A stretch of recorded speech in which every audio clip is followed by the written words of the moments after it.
오늘 이 본문 가지고 너희에게도 복음 전하기를 원하노라 라는 제목으로 말씀을 함께 나누도록 하겠습니다. 우리가 계속해서 살펴봤듯이 로마서를 쓸 당시에 바울은 로마에 가본 적도 없었고 로마의 성도들을 만난 적도 없었습니다. 하지만 바울은 일면식도 없는 그들을 위해 늘 기도했다라고 지난주에 우리가 함께 살펴보았습니다. 여러분, 기도했다는 것은 어떤 의미입니까? 그들을 마음에 늘 품었고 또한 그들을 늘 생각했으며 무엇보다 그들을 사랑했음을 의미합니다. 여러분, 사랑하는 사람이 생겼을 때, 사랑하는 사람이 생기면 나타나는 도드라진 특징이 있습니다. 그것은 무엇입니까? 바로 보고 싶음입니다. 사랑하면 보고 싶습니다. 그 사랑이 꼭 남녀 간의 사랑이 아닐지라도 사랑하는 친구를 만나거나 사랑하는 자녀가 태어나면 그 친구와 그 자녀, 그 사랑하는 사람이 늘 보고 싶고 늘 만나고 싶고 늘 함께 하고 싶은 것이 그 사랑하는 사람에 대한 마음입니다. 바울도 이러한 마음이 있었어요. 그래서 바울은 하나님께 이렇게 기도합니다. 10절을 한번 보시기 바랍니다. 우리 지난주 함께 살펴봤던 말씀인데요. 10절을 보시면 바울이 이렇게 기도했습니다. 어떻게 하든지 이제 하나님의 뜻 안에서 너희에게로 나아갈 좋은 길 얻기를 구하노라. 아멘. 자, 바울은요, 하나님의 뜻 안에서 사랑하는 그들에게 나아갈 좋은 길 얻기를 기도했습니다. 이와 같이 사랑하는 사람이 생겼을 때 나타나는 도드라진 특징은 뭐냐? 보고 싶음이에요. 만나고 싶은 거예요. 그들을 하루속히 만나서 그들과 함께 하고 싶은 것입니다. 그런데 오늘 말씀을 보니까요, 사랑하는 사람이 생겼을 때 나타나는 도드라진 특징이 한 가지가 더 있습니다. 뭘까요? 11절 말씀을 함께 읽어보도록 하겠습니다. 11절입니다. 시작! 내가 너희 보기를 간절히 원하는 것은 어떤 신령한 은사를 너희에게 나누어 주어 너희를 견고하게 하려 함이니. 아멘. 자, 여러분 발견하셨습니까? 무엇이죠? 무엇입니까? 전도사님만 말씀해 보세요. 사랑하는 사람이 생겼을 때 나타나는 특징. 11절에서 너희 보기를 간절히 원하는 것. 그렇죠. 간절히 보기 원하는 것은 이전에 했죠. 네. 그러니까 간절히 보기 원하는 것은 특징인데 또 하나의 특징이 또 있다는 거예요. 성령의 은사를 너희에게 나누어 주. 그렇죠. 나누어 주는 거예요. 사랑하는 사람이 생기면 늘 보고 싶을 뿐만 아니라 뭐예요? 가장 좋은 것, 가장 소중한 것을 주고 싶은 겁니다. 그렇다면 바울이 로마 성도들에게 주고 싶었던 가장 소중한 것은 무엇입니까? 바울은 그것을 신령한 은사라고 말하고 있습니다. 여러분, 신령한 은사가 무엇일까요? 여기에는 두 가지 견해가 있습니다. 먼저 첫 번째 견해는 이 신령한 은사를 성령이 주시는 영적 은사로 이해하는 것입니다. 예를 들어 고린도전서 12장 말씀에 보면 능력을 행하고 예언을 하고 영을 분별하고 방언을 말하고 방언을 통역하는 등의 영적 은사들이 나오지 않습니까? 여기서 이 신령한 은사를 바로 그러한 영적 은사로 이해하는 견해가 있어요. 첫 번째가. 자, 두 번째 견해는 이것입니다. 신령한 은사를 복음으로 이해하는 거예요. 자, 여기 보시면 은사라는 단어가 있어요. 이 은사라고 번역된 헬라어 단어는 카리스마입니다. 카리스마. 잘 알고 계시죠? 카리스마. 이 카리스마의 의미에는 한글 성경이 번역한 은사라는 의미도 있지만 선물이라는 의미도 있고요. 은혜라는 의미도 있습니다. 따라서 신령한 은사를 신령한 선물이요 신령한 은혜인 복음으로 이해하는 것입니다. 이것이 두 번째 견해입니다. 자, 정리하자면 바울은 로마 성도들에게 그 사랑하는 그들에게 뭔가를 주기 원했어요. 그게 뭐냐? 신령한 은사라는 거예요. 그런데 그 신령한 은사가 영적인 은사를 말하는 것인지 아니면 복음을 말하는 것인지는 정확하게는 알 수 없습니다. 하지만 중요한 것은 그 두 가지 모두 교회에 필요한 것이라는 거예요. 영적 은사 교회 안에 필요합니다. 복음은 말할 것도 없이 더더욱 필요합니다. 그런데 여러분, 모든 일에는 경중이 있습니다. 우선순위가 있다는 거예요. 그렇다 한다면, 자, 바울의 입장에서 한번 생각을 해보시죠. 바울의 입장에서 너무나 사랑하는 로마 교회 그 성도들을 만나러 갑니다. 그들에게 뭔가를 주고 싶어요. 가장 소중한 걸 주고 싶어요. 그럼 바울의 입장에서는 어떤 것이 가장 소중하고 중요할까요? 영적 은사일까요? 복음일까요? 당연히 복음이죠. 사랑하는 로마 성도들에게 단 하나의 소중한 것을 줘야 한다면 바울은 영적 은사가 아니라 복음을 주고 싶었을 것입니다. 여러분, 교회는 영적 은사가 아니라 오직 복음으로 세워집니다. 여러분, 고린도 교회를 기억하실 겁니다. 그들은 왜 그렇게 다투고, 그들은 왜 그렇게 분열되었으며, 그들 안에는 왜 그렇게 수많은 문제들이 일어났을까요? 교회 안에서 일어나지 말아야 할 문제들이 왜 그토록 많이 일어났을까요? 여러분, 그들에게 영적 은사가 없어서입니까? 고린도전서 1장 7절을 보면 바울은 고린도 교회를 향해 이렇게 말해요. 너희는 모든 은사에 부족함이 없다라고 말합니다. 고린도 교회는요, 영적 은사에 대해서는 부족함이 없었어요. 오히려 차고 넘치는 교회가 고린도 교회였습니다. 그렇다면 그들에게 있어서 무엇이 문제였습니까? 복음이 문제였죠. 그들이 복음으로부터 멀어진 것이 문제였습니다. 고린도전서 2장 2절을 보면요, 바울은 이렇게 말합니다. 내가 너희 중에서 예수 그리스도와 그가 십자가에 못 박히신 것 외에는 아무것도 알지 아니하기로 작정하였음이라. 아멘. 여러분, 무슨 말입니까?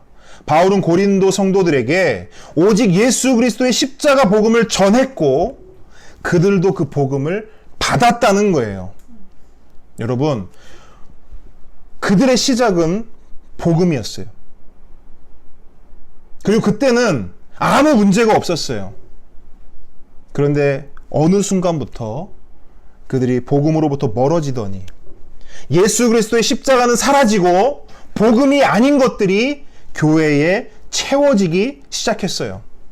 복음이 아닌 것들이 교회를 가득 채우기 시작했습니다. 그 대표적인 것이 무엇입니까? 은사 경쟁이었어요. 은사는 하나님께서 각 지체들을 섬기라고 주신, 서로가 서로를 격려하고 세워주라고 주신 선물이에요. 그런데 그것을 가지고 그들은 뭐 했습니까? 그 은사를 가지고 누가 세냐? 누가 높냐? 누가 강하냐? 누가 더 방언 잘하냐? 누가 더 잘 알아맞추냐? 누가 더 영적이고 누가 더 영역이 있냐?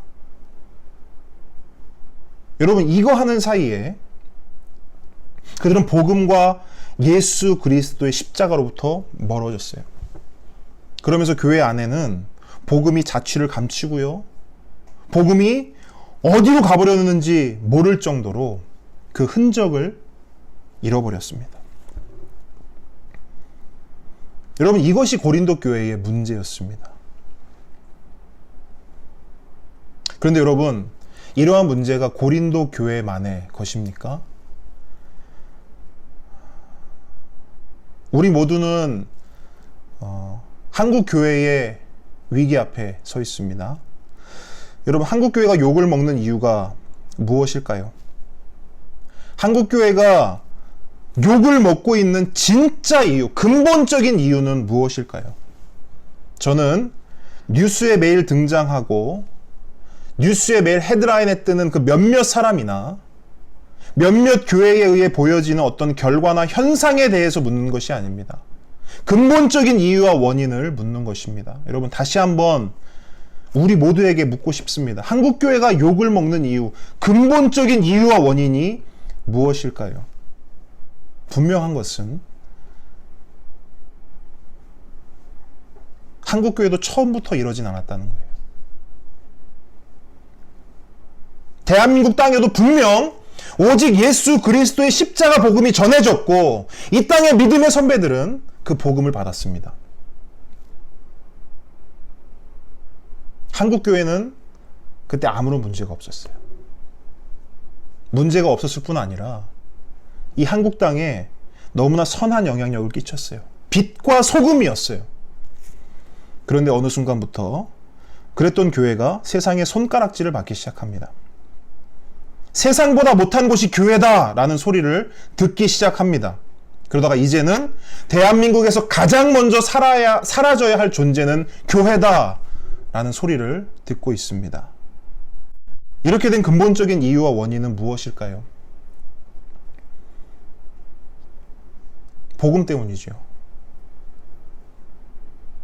한국교회가 복음으로부터 너무나 멀어졌기 때문입니다. 여러분, 이건 제가 주장하는 말이 아닙니다. 로마서를 비롯한 서신서들을 보시면 교회에 문제가 생기는 원인은 딱 하나입니다. 복음이에요. 복음으로부터 멀어지는 순간 교회에 문제가 생겨나기 시작합니다. 그래서 서신서가 교회를 향해 외치는 소리도 하나예요. 다시 복음으로 돌아가라. 다시 예수께로 돌아가라. 다시 십자가로 돌아가라. 왜 그렇습니까? 그래야만 교회가 교회다울 수 있기 때문입니다.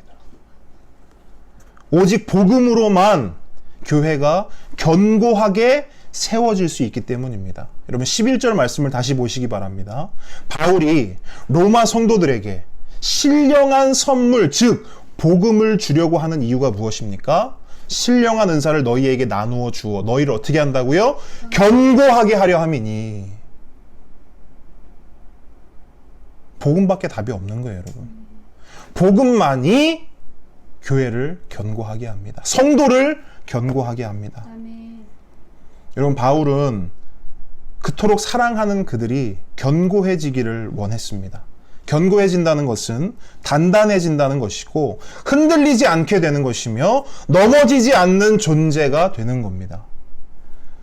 무엇으로 그렇게 될 수 있습니까? 바울은 너 이것도 주고 이것도 주고 저것도 주고 너희들에게 줄 것이 많다라고 말하지 않아요. 딱 하나를 말합니다. 신령한 은사. 복음이죠. 그 복음을 너희에게 주고 싶어서 나는 안달이 났다라고 말하고 있는 거예요. 그렇다면 여러분, 한국교회는, 그리고 저와 여러분은 이제부터 뭘 하면 될까요? 복잡하지 않죠. 여러 가지를 해야 됩니까? 그렇지 않아요. 하나입니다. 복음으로 돌아가서 복음적 삶을 사는 것입니다. 아멘. 예수께로 돌아가 예수님을 닮는 거예요. 아멘. 십자가로 돌아가 십자가 정신을 회복하는 것입니다. 그것이 우리가 해야 할 일입니다. 오늘날 교회의 모습은 교회의 열매입니다. 나무는 열매를 맺게 돼 있어요. 한국 교회라는 나무는 오늘날 보여지는 수많은 현상들을, 결과들을 열매 맺었습니다. 그런데 그거 아시죠? 주님은 열매를 보신다고 말씀하십니다. 만약 우리의 열매가 주님 앞에 내어놓기 부끄러운 것이라면 우리는 지금이라도 돌이켜 회개해야 합니다. 복음으로 돌아가야 해요. 그리고 주님께 은혜를 구해야 합니다. 기회를 달라고 간청해야 해요. 이것만이 우리가 할 일이에요. 정부랑 싸울 시간 없어요. 정부랑 말다툼할 시간 없어요. 우리는 하나님께 은혜를 구해야 합니다.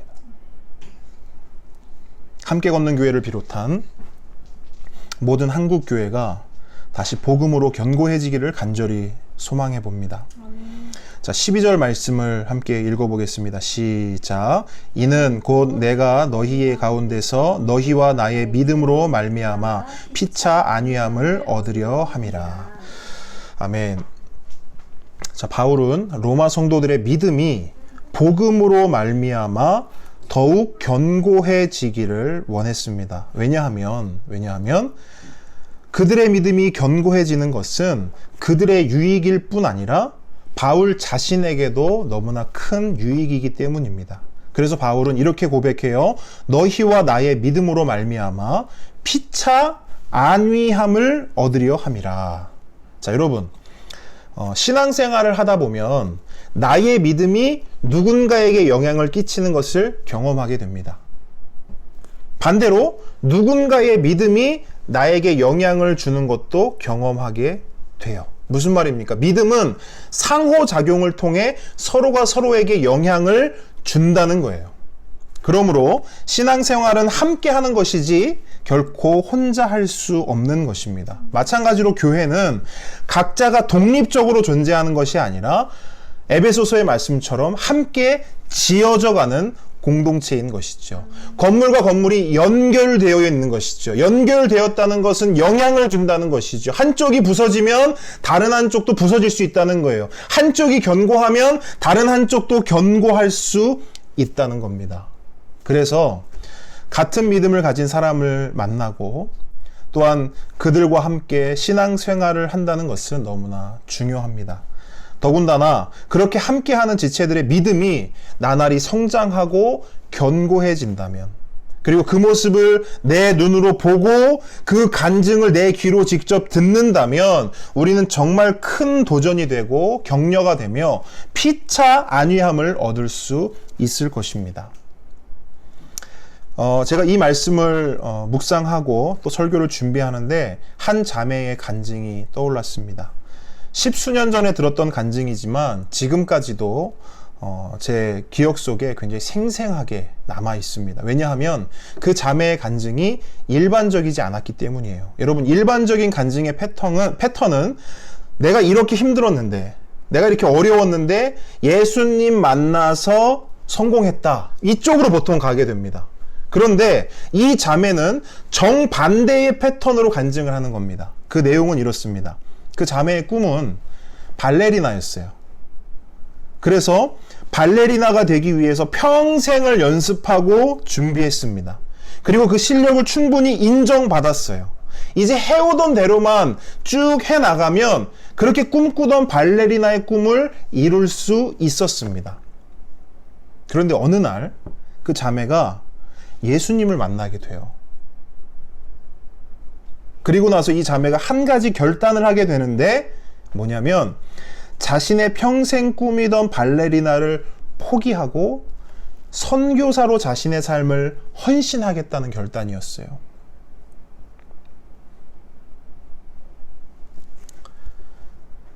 이 간증을 하고 나서 주 없이 살 수 없네라는 찬양에 맞춰 이제 워십 댄스, 그러니까 몸으로 찬양을 하나님께 드리는데 여러분, 너무 큰 감동이 있는 거예요. 여러분 생각해 보십시오.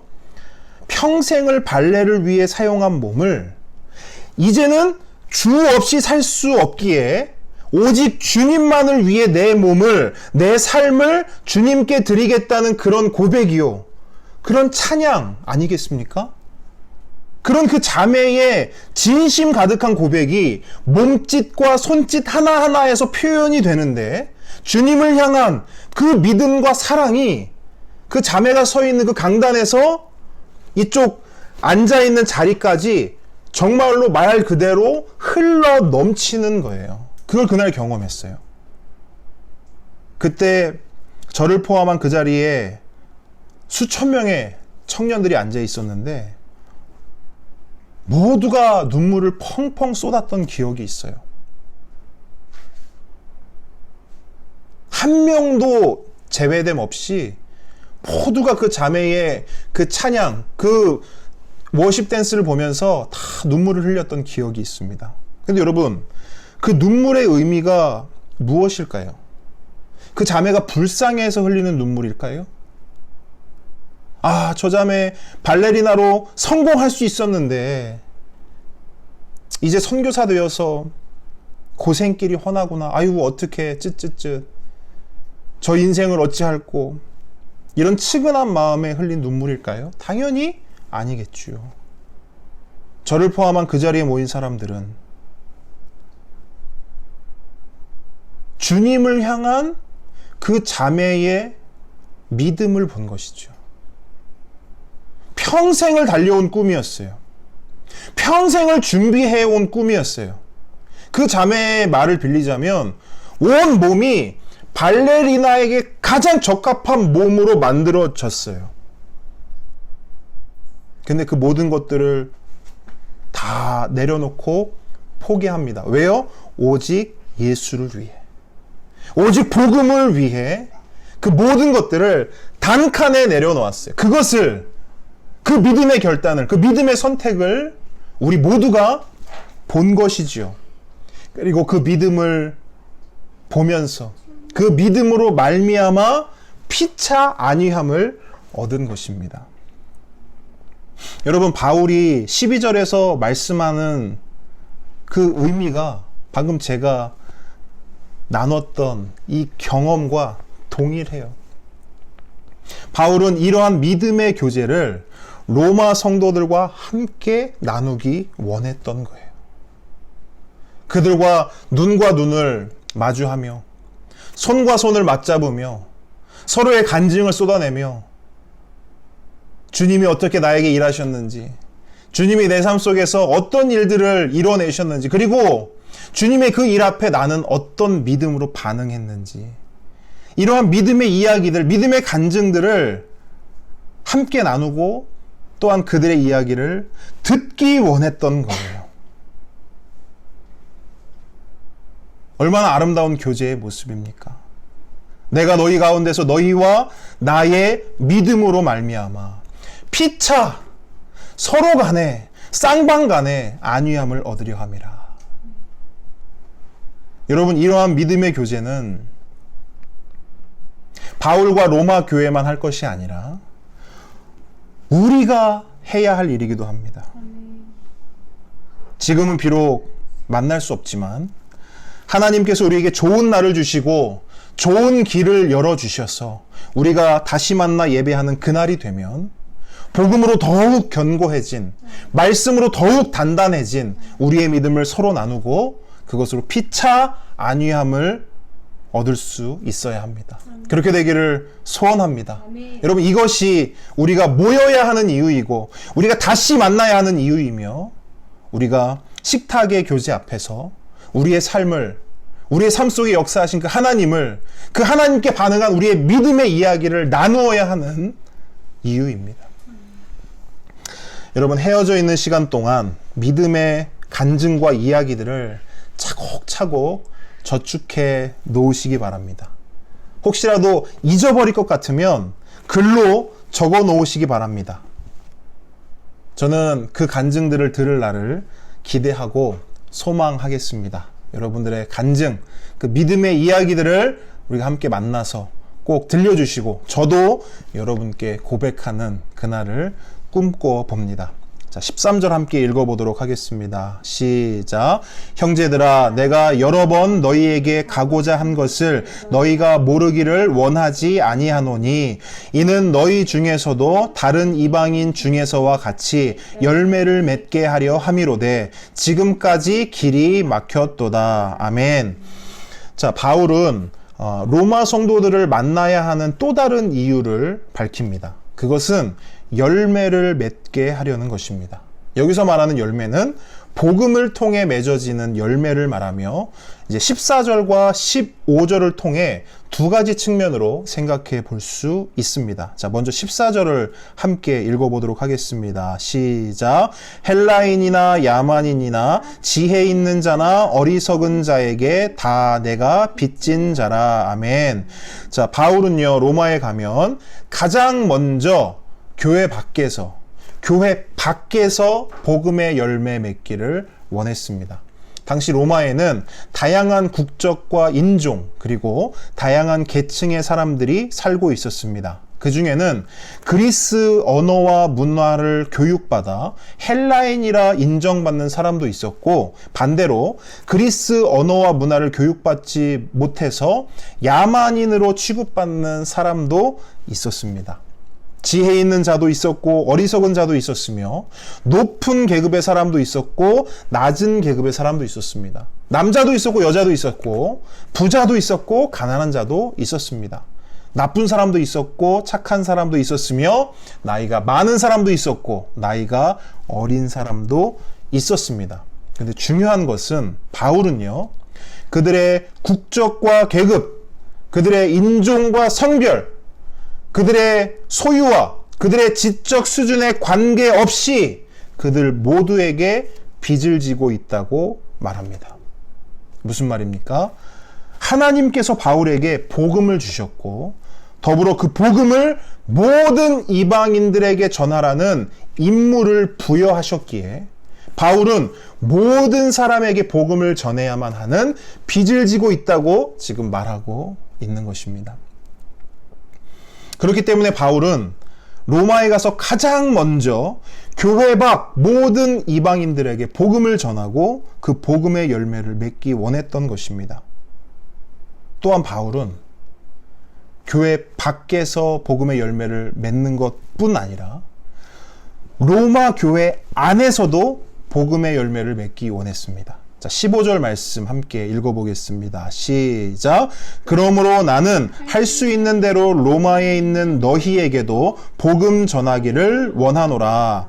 자, 바울은요, 교회 밖에서뿐만 아니라 교회 안에서도 할 수 있는 대로 복음을 전하기 원했습니다. 교회 안에서도 복음의 열매 맺기를 원한 것입니다. 그런데 왜 바울은 이미 복음을 받은 사람들에게까지, 이미 예수를 믿고 있는 사람들에게까지 다시금 복음 전하기를 원했을까요? 여러분, 중요한 부분입니다. 잘 들어보시기 바랍니다. 복음은 한 번의 결단과 한순간의 고백으로 끝나는 것이 아니라 매일의 삶을 예수와 함께 예수님을 주인으로 고백하며 그분의 말씀에 순종하며 그렇게 평생을 경주해야 하는 것이기 때문입니다. 다시 한번요. 복음은 한 번의 결단과 한순간의 고백으로 끝나는 것이 아니라 매일의 삶을 예수와 함께 예수님을 주인으로 고백하고 그분의 말씀에 순종하며 그렇게 평생을 경주해야 하는 것. 그것이 복음이기 때문입니다. 그래서 바울은 이미 복음을 받은 사람들에게까지, 이미 예수를 믿고 있는 사람들에게까지, 교회 안에까지 할 수 있는 대로, 시간이 되는 대로, 여건이 되는 대로 다시금 복음 전하기를 원했던 것입니다. 여러분, 코로나를 지나면서 절실하게 깨닫게 된 것은 다른 어떤 것보다 복음의 필요성입니다.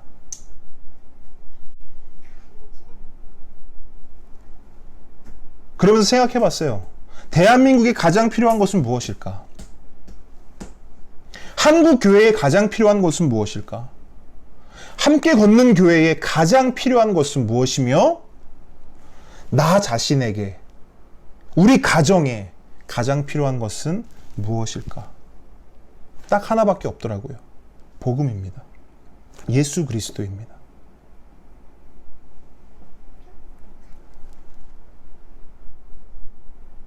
저도 말씀을 준비하면서 돌이켜보니까 저도 한때는 교회 밖에만 복음이 필요하고 교회 안에는 뭐 복음이 필요하긴 하겠지만 교회 밖에만큼 교회 안에는 복음이 필요할까라는 생각을 했던 적이 있었습니다. 하지만 저의 오해요, 착각이었습니다. 아니, 저의 무지요, 저의 교만이었습니다.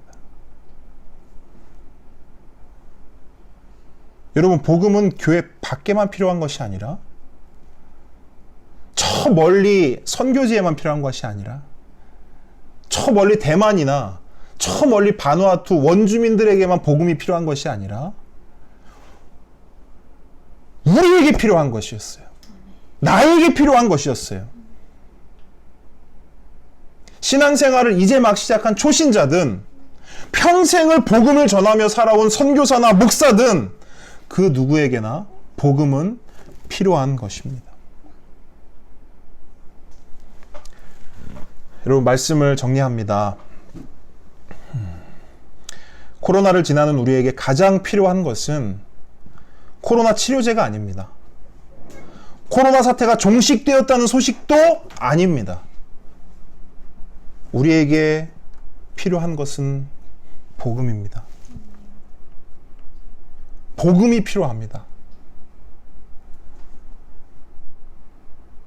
복음이 없으면, 예수가 없으면 교회가 교회다울 수 없고, 성도가 성도다울 수 없고, 믿는 자가 믿는 자답지 않고, 그리스도인이 그리스도인다울 수 없으며 나는 나다울 수 없습니다. 사랑하고 보고 싶은 우리 함께 걷는 가족 여러분,